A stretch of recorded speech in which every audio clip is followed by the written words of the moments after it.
Hello? Hi, are you Handyman Metro? Yes, this is Handyman.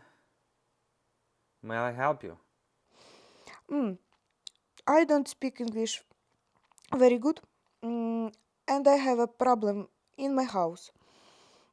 Uh, I have a money for your job.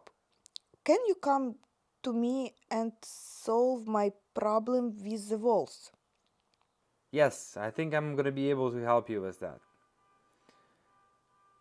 Could you send me your address through a text message? And I will see you soon. Okay, I'm waiting for you. Thank you. See you.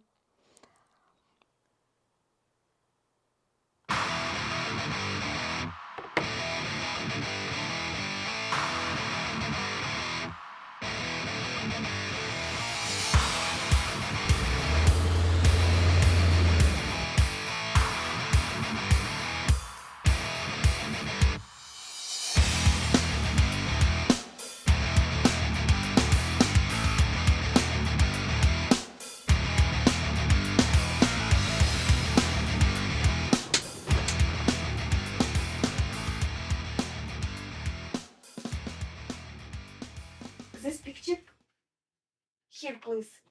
Okay? On the wall? Uh-huh.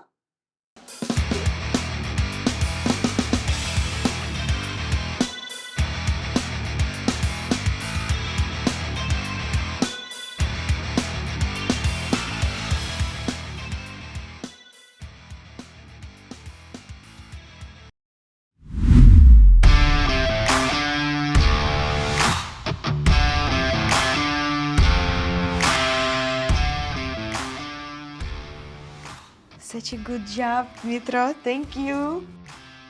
Hi there, Yuan from Darkness to Light, and here we're gonna attempt to shine some more light into some dark corners, sometimes not so straight path to success. Today we are solving the problem of choosing the right tool for a handyman. There are three main reasons why a handyman suffering without a proper tool bag. First, you need more tools than you expect you will need on a project. Second, you carry too many tools around, getting tired easily or getting injured from a heavy load. Finally, we take only the tool required for the job, and on the side there's some more projects that are coming up and we have to go back and forth to the store or to the home to pick up some more tools. I created a small file describing most of the handyman's work. Under each type of work, I have listed the necessary tools and added a short description of what they're needed for. You may open the file by following the description for this video. You can open the file, you can download it as you need it, and keep it safe, keep it somewhere you can access it, and use it as a quick reference for yourself. Before discussing the essential tools the handyman needs, I want you to understand who is the handyman. Handyman is a term used to describe a person who handles the household tasks. They do all kind of works around the house or inside. If there is a hole inside of the wall, leak, or furniture needs to be assembled, people call in a handyman. They can do pretty much anything that people can think or imagine. Handyman is a specialist that can do pretty much any work around the house, including cooking and washing the dishes. Many of you know the old saying, jack of all trades, master of none. But not everybody knows that there is a continuation to that saying.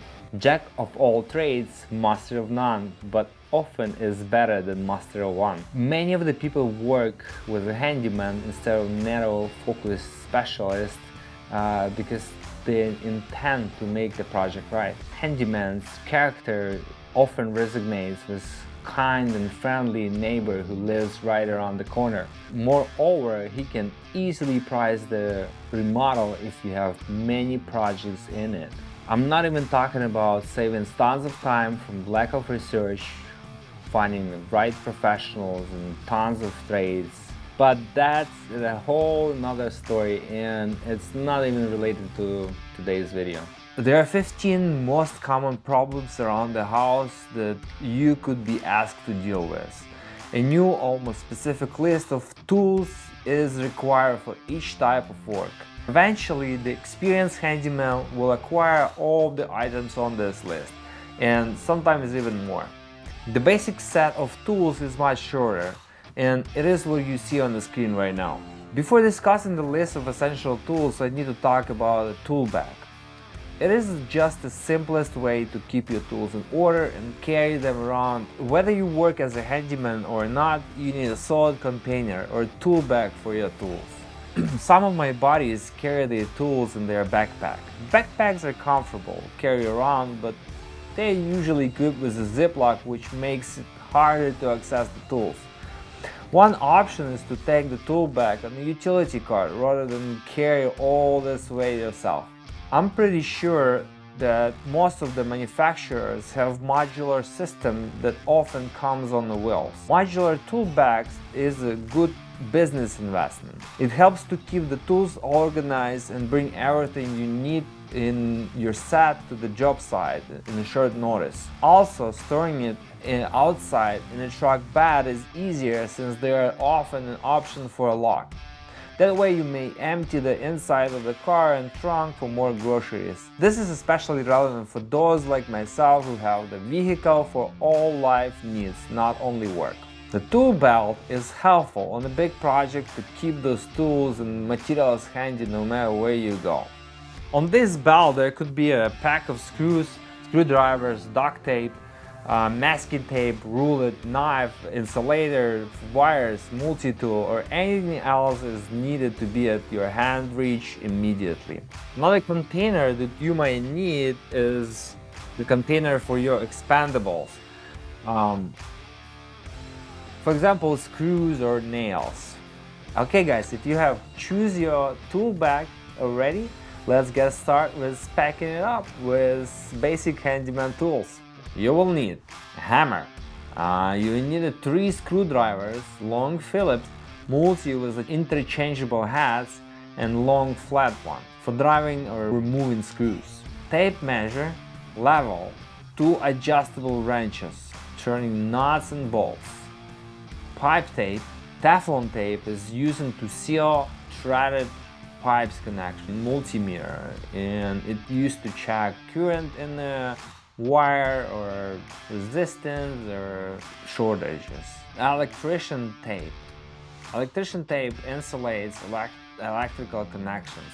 Drill and with bits and impact driver for making holes. Masking tape is used to mask areas which you don't want to be painted. Drop cloth is used to protect floors and furniture from paint drops and dust. Sandpaper, smoothing the surfaces. A potting knife, patching holes and cracks before painting. Utility knife, handy for cutting various materials such as cardboard, plastic, and the tapes. I keep my voltage tester pen handy too. Wire, lubricating oil, stud finder, screws, nuts, bolts and anchors, fastening materials together. Allen wrench, combination square. Combination square is useful for measuring and making 90 degrees angles in carpentry and DIY projects. In addition to tool containers and tool themselves, you need to worry about state of your tools. Your tools are a reflection of your face. To keep your tools in a good condition, you will need sandpaper to wipe dry paint or any other dirt. W40 to lubricate and clean from dirt and rust moving parts of your tools. A set of files to sand down deformed metal parts on the tools, for example, to keep the wire cutter sharp. A set of rags to clean up after service. Also, it is desirable to have additional power supplies for all tools in the case of sudden battery discharge. You can continue working on the second battery and start charging the first one. By the way, your tool's body charger is also better to take with you. For some projects, you might also need flashlight, ladder, bucket, something that you can clean after yourself with, like vacuum cleaner or broom with dustpan, trash bag, roll of paper to cover the floor near the workspace, masking tape, multimeter, tape measure, PPE or personal protective equipment like gloves and goggles. This is what is needed almost always and everywhere. Alright, this is all I have for you guys. Now you have all the tools and are ready to execute most types of work you will encounter. Over time you will have projects that will require many other tools. Get ready for your garage to transfer into storage room. And soon after you will not have any extra space in the trunk of your car. And remember, success depends on you and it's up to you to be successful or not.